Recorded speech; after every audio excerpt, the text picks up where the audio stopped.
95% of practice owners and their staff are making an incredibly easy to avoid mistake almost every day with new patients, and it is unbelievably frustrating to those new patients starting their experience off on the wrong foot. And by doing the opposite, which is easy to do, you can totally stand out from your competition and give your patients an amazing experience from day one. Hello and welcome to this episode. My name is Jared Carter. I'm a physical therapist. I've had a successful cash-based practice since 2010, and I'm the creator of the Private Pay Profit Formula. I help my colleagues like you to create your own cash-based concierge or out-of-network practice so you can end reliance on greedy insurance companies, provide a level of care you are ultimately proud of, and regain control over your profits and your future. So if you're new here, I highly recommend you subscribe because I put trainings out like this all the time, and they always have a free resource designed to get you results faster. And the free resource for today is my guide on the 7 crazy fast ways to at least double the number of Google reviews your practice is getting.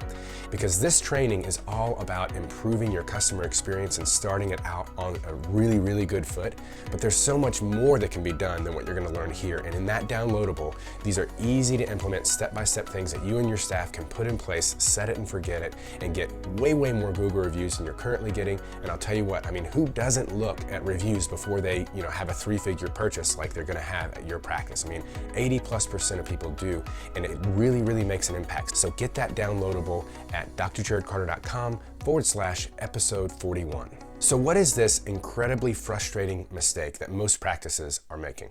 Well, let me ask you, as a healthcare patient, as a consumer of healthcare, has this ever happened to you? You get on the phone with a new clinic and they're taking your information, and you tell them your whole story, and blah, blah, blah, blah, right? They send you new intake paperwork, and you have to refill in everything that you just told them on the phone, right? And then when you get to the clinic, oftentimes they're giving you more things to fill out that you've already filled out and said at least once before. Then you finally get in the room, you're waiting for the provider, and they walk in the room and they say, "So, what brings you in today?" And clearly haven't read anything you wrote or were told anything that you had said on the phone.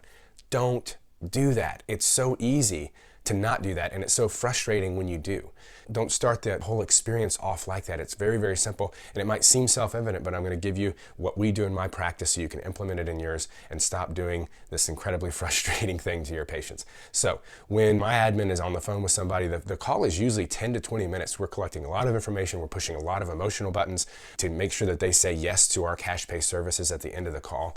And they're taking detailed notes, and at the end of the call, once they have them booked, they say, "Listen, in your inbox is a confirmation email. It has a link to our intake paperwork online. When you fill that out, you don't need to repeat or rewrite anything that you've told me. I've taken detailed notes here. I'm going to pass those on to your provider." So in that form, you can just say "see phone call notes" wherever that's applicable. That's it. It's so, so simple. Now, from that point on, as a little side tech note, some software systems or EMR systems allow you to pre-fill information into that intake paperwork. Not a lot of them do. Mine personally doesn't, and that's why we go about it that way. But, obviously if yours does, you can just say, "Hey, I'm going to pre-fill in the notes." You can read through them and add or change anything that you see fit, right? However, from that point on, they're already starting off on a better foot. I mean, we hear it all the time. "Oh, that's great. Thanks so much." Like when we say, you just say "see phone call notes." People don't always recognize how often that is the case that they have to do that. So then you got to go to your staff and say, "Look, I don't care how late you're running. It doesn't matter. You got to make sure that you read the notes that our admin has provided to you before you see that new patient. Whatever format, if it's on the computer or handwritten, whatever, read those notes before you walk in.